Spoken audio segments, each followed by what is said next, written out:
కొత్త chief election commissioner వస్తున్నాడు friends, Gyanesh Kumar. ఏమున్నది గిరీష్, చాలాసార్లు వచ్చిర్రు, చాలామంది వచ్చిర్రు, పోయినరు, కొత్తగా ఏంది అని అంటారు. జ్ఞానేష్ కుమార్ ఆషామాషి కాదు. చరిత్ర నేను చెప్పినా కదా, నేను చెప్పిన మహాకుంభ్ తర్వాత ఒకసారి మీరు నేను చెప్పింది యాద్ చేసుకోర్రు ఒకసారి. మహాకుంభ్ తర్వాత తాండవ్ హోగా जिसने माँ भारती पे तकलीफ़ पहुँचाने का ఏమనంటారు కదా అని నాకు బూతులు వస్తాయి నా నోటికి, जुर्रत किया, चीर देंगे, खीर तो बहुत दूर की बात है, चीर देंगे उसको. माँ भारती को आज ये खरोज भी आने नहीं देंगे, क्योंकि इस माटी को हम माँ कहते हैं. अम्मा अंटम रा, अम्मा अंटम మేము మా అమ్మలు కన్నా అమ్మని అమ్మ అని పిలుస్తాం.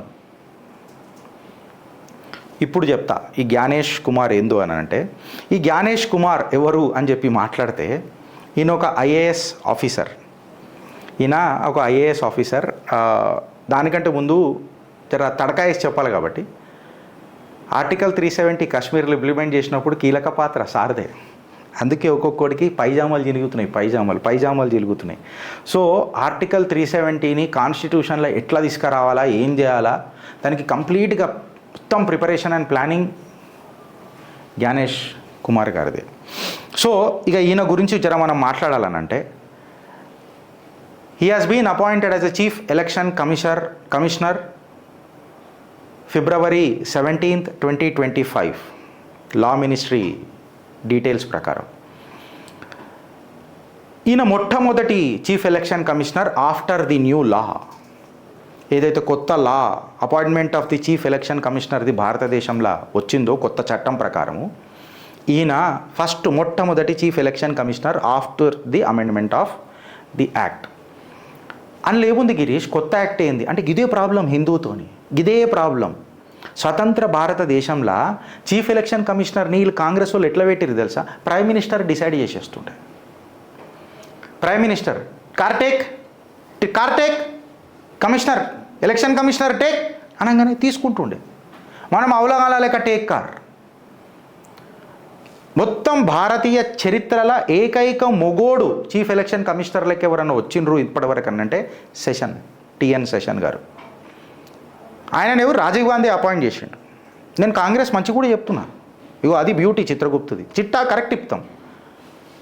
ఓటర్ ఐడి స్వతంత్ర భారతదేశంలో ఓటర్ ఐడి 1951లో ఎలక్షన్ అయింది కదా, ఫస్ట్ టైం ఎలక్షన్. ఆడ మీ గులాబీ ఓడు ఓడిపోయిండు.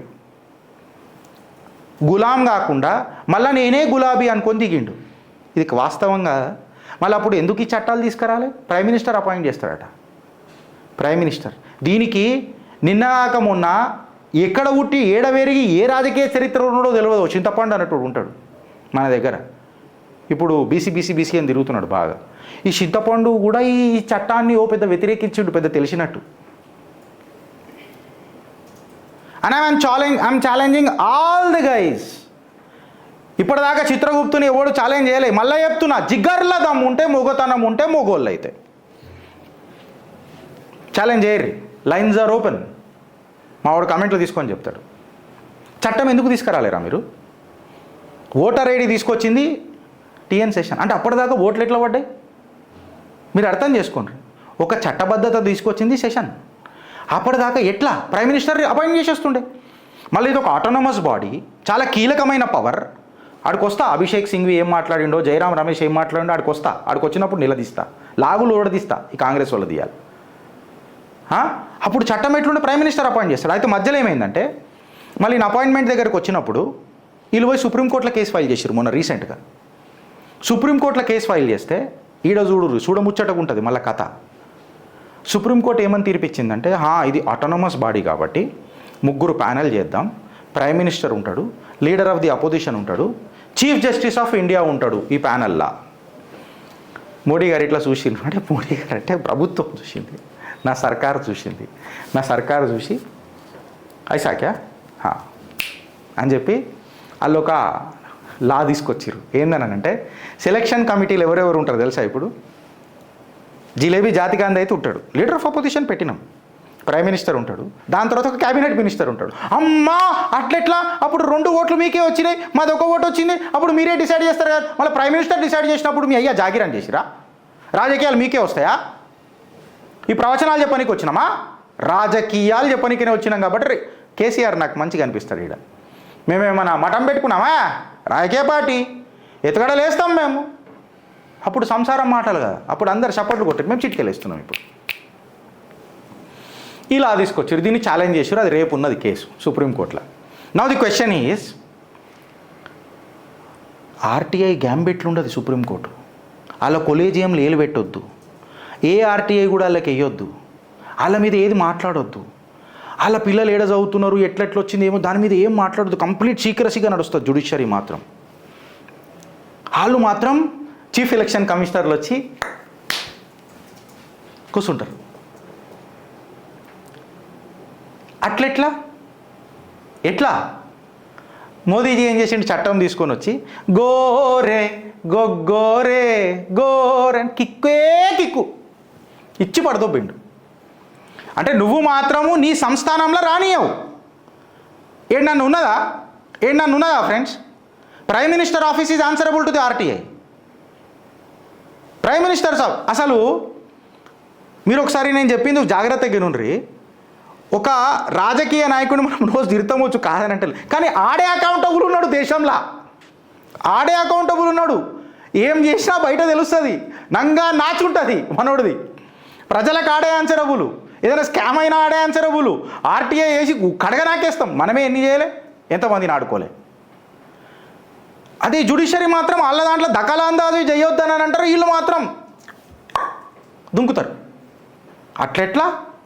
ఎట్లెట్లా అని అన్నారు. ఆహా మీరు అట్లెట్లా సుప్రీంకోర్టు తీర్పుని తుంగలు దొక్కుతారా అని అంటే, బూతులు వస్తున్నాయి, చెప్పుని తువాళ్ళ మడత పెట్టి పీతులు అది కొడతారు కాంగ్రెస్ వాళ్ళని. ఎందుకు చెప్పాలా? మళ్ళీ అప్పుడు సుప్రీంకోర్టు జడ్జిమెంట్ ఇచ్చిందిగా షాబాను కేసులో, దానికి వెనకకెందుకు తిరిగిండు మీ రాజీవ్ గాంధీ? ఎందుకు తిరిగిర్రు? జడ్జిలను కంట్రోల్లో పెట్టుకునే గవర్నమెంట్ కాదు మాది. పార్లమెంట్కి చట్టాలు చేసే పవర్ ఉన్నదా లేదా? చట్టాలు చేసే పవర్ ఉన్నప్పుడు చట్టాలు చేసినాయా లేవా? మళ్ళీ అప్పుడు ఉట్టి ప్రైమ్ మినిస్టర్ అపాయింట్ చేస్తుంటే సుప్రీంకోర్టుకి పట్టలేదురా నాయన. ఇప్పుడు ఎట్లా పట్టింది? ఎందుకు పట్టింది? వాళ్ళు ఆర్టీఐ గ్యాంబిట్లకు ఎందుకు రారు? వాళ్ళు పబ్లిక్లకు ఎందుకు వాళ్ళ డీటెయిల్స్ రావద్దు? It is also an independent system, right? You are accountable, right?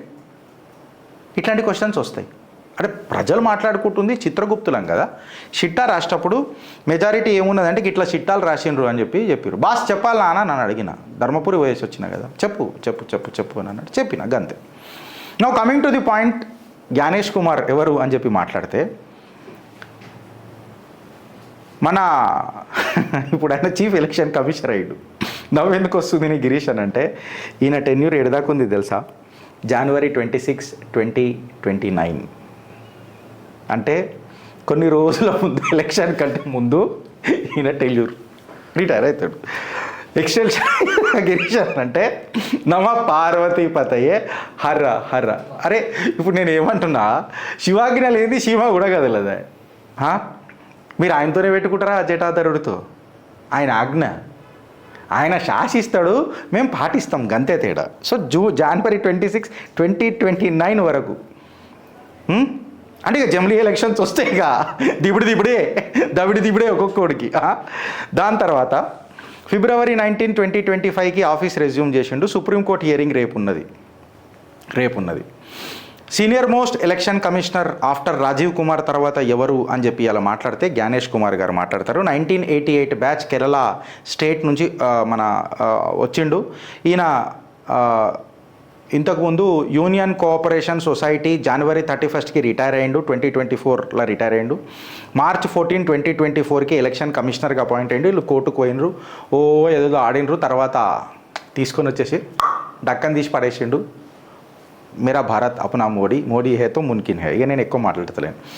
BTech in civil engineering Indian institute of టెక్నాలజీలో చేసిండు కాన్పూర్లో. మళ్ళీ దాని తర్వాత ఫైనాన్స్ ఏదైతుందో, మన బిజినెస్ అడ్మినిస్ట్రేషన్ ఏదైతుందో అది ICFAIలో చేసిండు. దాని తర్వాత ఎన్విరాన్మెంటల్ ఎకనామిక్స్లో చదివిండు, హార్వర్డ్ యూనివర్సిటీ యూఎస్ కూడా పోయిండు. మళ్ళీ మనోడు కూడా ఒకడు పోయిండు ఆక్స్ఫర్డ్ యూనివర్సిటీ, హార్వర్డ్ యూనివర్సిటీ. కాడనేమో పేరు వేరే ఉన్నది, ఇక్కడ వేరే ఉన్నది.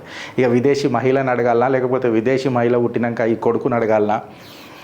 ఇక మళ్ళీ పోయి ఆడ ఎదురాది అదేదో ఏరియా ప్లేస్ ఉంటుంది కదా, ఆడ పోతారు, మళ్ళీ ఏదేదో ఉంటుంది. ఇక మా వాడు పాటలు రాస్తాడు, రారోండు అవి వేడుక చూద్దామనని. ఇక నేను ఆయన గురించి పాటలాడి మళ్ళీ నాలుకే ఖరాబ్ అవుతుంది, నోరు ఖరాబ్ అవుతుంది, మౌత్ ఫ్రెషనర్ కూడా లేదు ఇవాళ. ఆయన అసిస్టెంట్ కలెక్టర్ ఎర్నాకులంలో కూడా లెక్క పనిచేసిండు. దాని తర్వాత ఆయన managing director of the Kerala state development corporation for SC ఎస్టీలో కూడా పనిచేసిండు. మున్సిపల్ కార్పొరేషన్ ఫర్ కోచిన్లో కూడా పనిచేసిండు. ఆయన ఇట్లా వివిధ పాత్రలు పెద్ద పెద్దగా పోసిండు, అంటే పోషించిండు కరెక్ట్గా చెప్తే. టెన్యూర్ ఎప్పటిదాకా ఉంది ఫ్రెండ్స్? జనవరి 26, 2029. దానికంటే ముందు ప్రకంపనలు ఎందుకు వస్తున్నాయి దేశంలో అనంటే 2026లా అసెంబ్లీ ఎలక్షన్స్ ఉన్నాయి. బీహార్, తమిళనాడు, వెస్ట్ బెంగాల్. దీదీ డాయన్, నిన్ను దీదీ అనా డాయన్ అంట, పిశాచి, రక్త పిశాచి నువ్వు, సంబల్, ఇక సందేశ్ కలి etcetera etcetera. So Bihar, Tamil Nadu, west Bengal, Kerala and Puducherry assembly elections ఉన్నాయి. చట్టబద్ధంగానే పోతాం, న్యాయబద్ధంగానే పోతాం. ప్రపంచ దేశాలు మన ఎలక్షన్ కమిషన్ని పొగిడి ఇడిచిపెడుతుంటే వీళ్ళేమో ఈవీఎంలు అని అంటారు. అమెరికా ఎలక్షన్స్ తిప్పి కొడితే మన మహాకుంభకు వచ్చినంత కూడా లేదా పాపులేషన్ అమెరికాది. ప్రెసిడెంట్ డిక్లేర్ అయినాక 2 నెలలు 3 నెలలు మళ్ళా అదే మనది జట్ ఎలక్షన్, ఫట్ ఈవీఎంలు అక్కడ ఫటాక్ మన రిజల్ట్. మే నరేంద్ర దామోదర్ దాస్ మోదీ ఈశ్వర్కి శపథ్ లేతాం. ఇంత అసలు ఎట్లా అని యస్ ప్రతి దాంట్లో ఒక ధర్మయుద్ధం చేసిండు ఈ దేశ ప్రధాని. దేశ రాజకీయాలలో కూడా అదే మొదలవుతుంది. ఒక సామాన్యుడికి రాజకీయం దగ్గర చేసే ప్రక్రియ మొదలైంది దేశంలో. రాజకీయం అంటే లక్షలు కావు, రాజకీయం అంటే లక్షణాలు.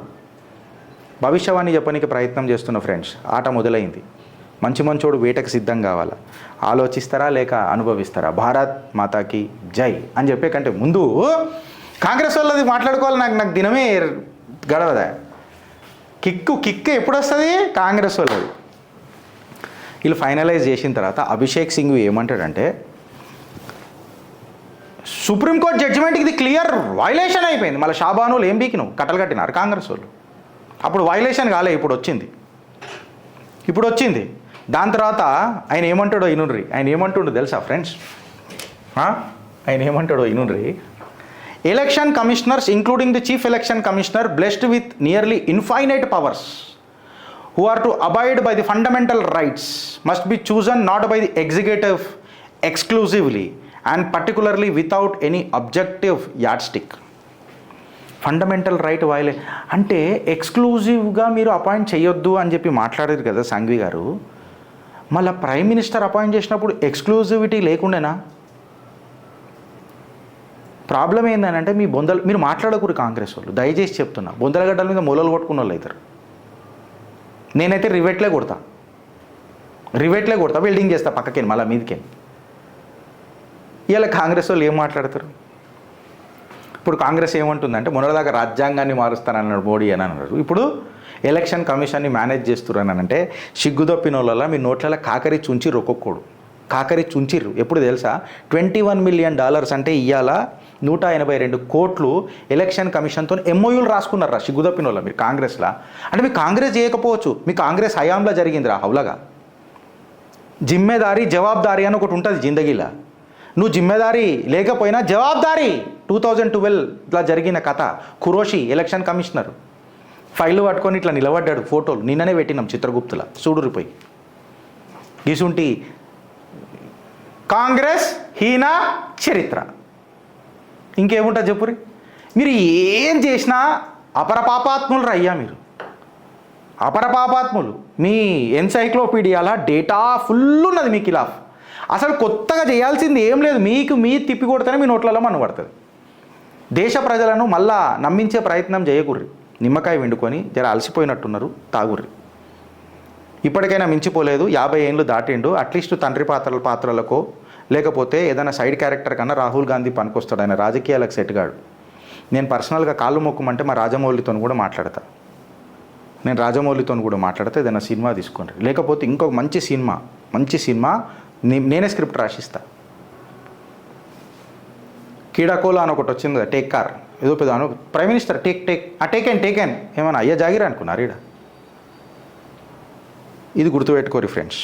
మిమ్మల్ని అడుగుతున్నా, ఏదన్నా డేటా ఉంటే వ్యాలిడ్గా మాకు ఆన్సర్ ఇవ్వమను. ఇప్పుడు ఒకటి కామెంట్ పెడతాడు, ఇక పెట్టిన రోజు ఆల్రెడీ, అరే బీజేపీ ఛానల్ రా, బీజేపీకే మాట్లాడు. నేను బీజేపీకే మాట్లాడతా. నీకేమన్నా నొస్తున్నదిరా?